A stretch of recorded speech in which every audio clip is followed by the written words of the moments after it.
Hey guys, Tech Kid Tuts here, and this is the sixth or seventh time I'm recording this commentary. Just minor mistakes that I like to fix. I'm a bit of a perfectionist. This is the Domination on Silo that I'll be bringing you guys. I will be using the Galil with a silencer, the Python with a speed reloader, and my perks will be Flak Jacket, Sleight of Hand, and Ninja. None of them are pro. The only one I really go to get pro is Sleight of Hand Pro, because that aim down sight time can really make a difference. If you're in a close gun battle, you being able to aim down sight just a little bit quicker is can almost guarantee you the kill versus someone who doesn't have it. But that's besides the point. Silo is one of the new Annihilation maps. They came out yesterday, and the other 3 maps that came for multiplayer with this map pack are Drive-In, Hangar 18, and Hazard. Drive-In is like a drive-in movie theater, although it kind of gives off that vibe, but it's not really a drive-in movie theater. I mean, they have a playground in the back. There's like a random army truck sitting in the center of it. That I don't understand how you'd be able to drive a car in there. There's no like openings. There's like a mini supply hangar around the outside, but as far as playability goes, compared to scenery, which I don't think is very comparable to a drive-in movie theater. But they had to do something to get the map to be playable. On the playability aspect, I think it's a pretty good map. And it is one of my favorites. I think it's my second favorite out of the 4, I guess. The next map is Hangar 18. Hangar 18 revolves around the military base in like Area 51. Hangar 18 is where they believe to have been, where many people believe to have been aliens, where the U.S. military keeps aliens and such. This is all conspiracy, and I really doubt any of it's true, but that's where Hangar 18 comes from, and it was especially present around the time where America was in the Cold War, which was around now. When America was in the Cold War, a bunch of these conspiracy theories were coming up about how the Soviets were secretly attacking us and all of that type of stuff. Hangar 18 has a giant SR-71 or Blackbird, just like the Killstreak, in the center of the map, and it has a hangar which is pretty decent. Not a decent size, but it's actually not it's not the center. It's the center of the map, but it's not the center focus of the map. Most of the action, I think, takes place around the sides of the map, and I don't think it's very. The hangar is very important. I like that map a lot. My only problem with it is that you can get people camping up on the SR-71, hiding behind one of the jet engines that is on it. But as far as scenery goes and playability, I think they're both very good. Ooh, epic voice crack. I think they're both very good, and I like that map a lot. The next map I'm going to be talking about is Silo, the one I am playing on. I know a lot of people complain about how drab and gross and dark and dreary the colors are on Treyarch's maps compared to Infinity Ward. Infinity Ward has a bunch of bright colored maps that really pop, like Terminal, and the only ones that really do that in this game are like Nuketown, and kind of sort of Drive-In. But I mean, I think this goes along with their original maps, which I was hoping that they would stray away from, but apparently not. I was really hoping they'd stray away from their maps of like dark drab colors, but apparently not. But I'm not really sure how you could incorporate colors into this type of map.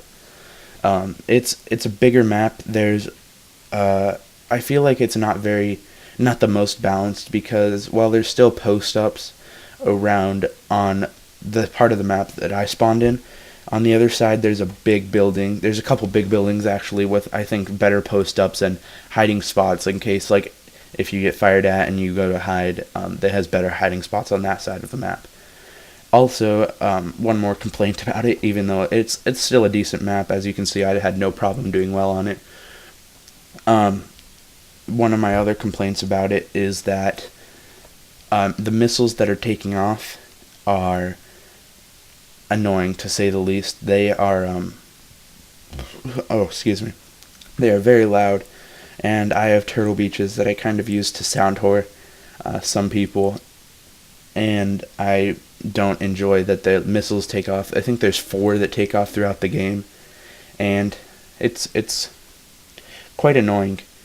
But overall, I think this is a good map, and I think all of these maps are better than the previous map packs. I like them better. The last map is Hazard. Hazard is a remake of Cliffside in World at War, which I have never even touched a copy of World at War, let alone play on Cliffside. So this was a completely new map for me. I actually like this map a lot. This is my most favorite map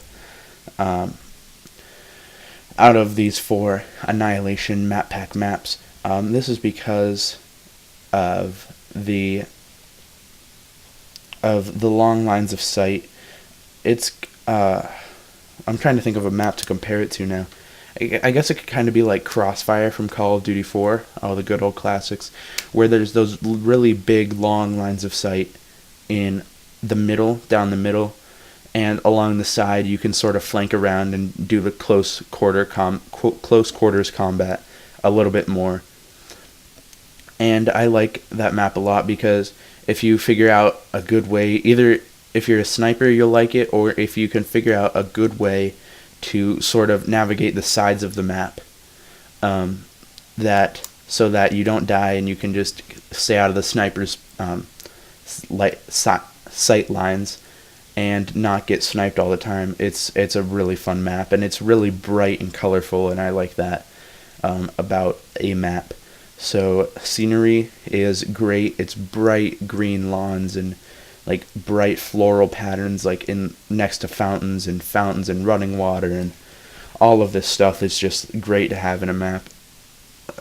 And it's the playability is pretty awesome as well, because they incorporated sightlines for snipers, and they also have close quarters combat for people who rush with the MP5K or AK-74U, anything like that. The last map in the map pack is the Zombies map, which is by far my favorite map. I know people, actually some of my pretty close friends, only buy this map pack because of the fact that there is a Zombies map that comes with it. This map is so good. I love it so much. And the map is set in near a temple. There, you start in a spawning room. There's like sort of a little temple area. Then you open one door and you're just in tons of jungle. It actually reminds you of jungle. This map is I think one of the few to be in really like a bright open space or area. And it's not an open space. It's bright.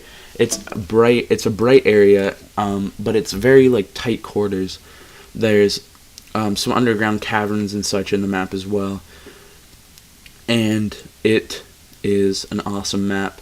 The new power weapon, it's what the weapon is called is it's just a bunch of random numbers and letters, I think, but if you upgrade it, it's called the Fractalizer, and if you shoot these weapons. If you shoot zombies with this weapon, then it will shrink it for I think like 3 or 4 seconds, and it is. Then if you run up to it, you will end up kicking the zombie. It's kind of funny.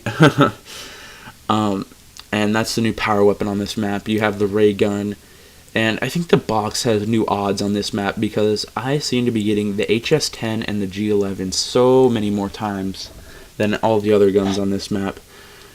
You seem to get a lot on this map, and there is an Easter egg, just like on Call of the Dead and Dissension.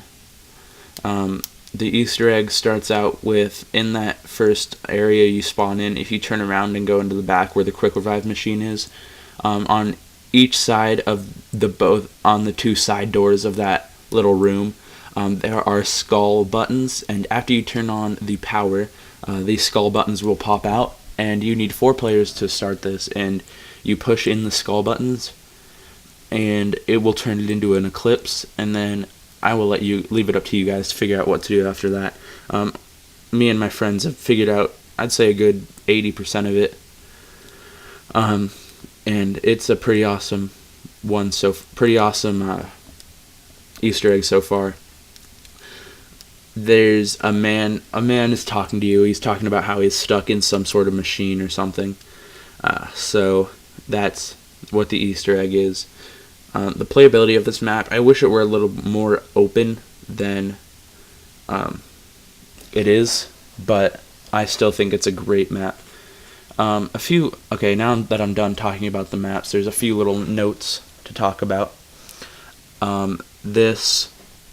The reason I'm running Counter Spy Plane is because I was playing in a party, and I didn't want to, and my teammate was running a regular spy plane, so I decided to run Counter Spy Plane. And also, if you noticed, I had the kill streaks on the side of the screen as well as the weapons, and that's new for me, and more to come in the future. Thanks, drop a like, and see you guys later.